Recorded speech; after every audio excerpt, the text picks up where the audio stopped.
එතකොට මේ මංගාව ඡායාරූපයක් තියෙනවා එක හන්දියක හරිද නිර්වස්ත්‍රව අල්ලව පුද්ගලයෙකුට ජනතා විමුක්ති පෙරමුණේ ආධ්‍යාත්මික නායකයා පයින් ගහන හැටි මේ තියෙන්නේ පයින් ගහන. එතකොට මේව හරිද?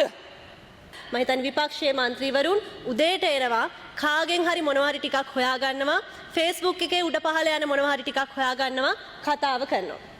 ඒ නිසා දැන් මට පෙර කතා කරා මරික්කාර් මන්ත්‍රීතුමා මම ඔබතුමාට කියනවා ඔබේ කතාව ඇතුලේ JVP ආධ්‍යාත්මික නායකයා ලෙස සඳහන් කරමින් ඔබ යම් ඡායාරූපයක් මේ සභාවට ඉදිරිපත් කරා. ඒ ඡායාරූපය සභාගත කරන්න කියලා මම ඔබතුමාට මුලින්ම කියනවා. ගරු මරික්කාර් මන්ත්‍රීතුමා. ගරු මූලාසන මන්ත්‍රීතුමනි එතුමිය ආධුනික මන්ත්‍රීවරයෙක් විදියට මම එතුමියට කියන්න කැමතියි සභාගත කරනවා කියලා මම වචනයක් පාවිච්චි කරොත් තමයි ડોකියුමන්ට් එක සභාගත කරන්න ඕන.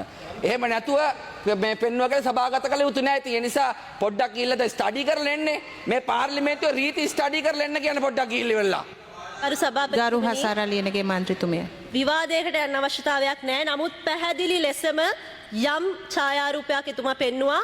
ඒක ඇත්තනම් ඔබට විශ්වාසය තියෙනවා නම් ඒක සභාගත කරන්න කියලා තමයි මම ඉල්ලා සිටිනේ. කලින් කතා කරපු SM මරික්කාර් මන්ත්‍රීතුමා ෆෝන් එක මෙහෙම පෙන්ලා ඉවරලා මොකද ෆොටෝ එකක් පෙන්නුවා.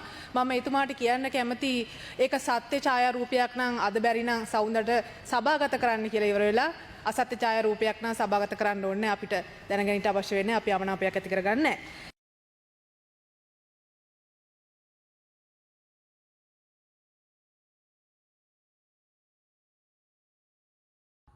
මෙවැනි තවත් වීඩියෝ නැරඹීමට දැන්ම අපගේ YouTube නාලිකාව සබස්ක්‍රයිබ් කරන්න.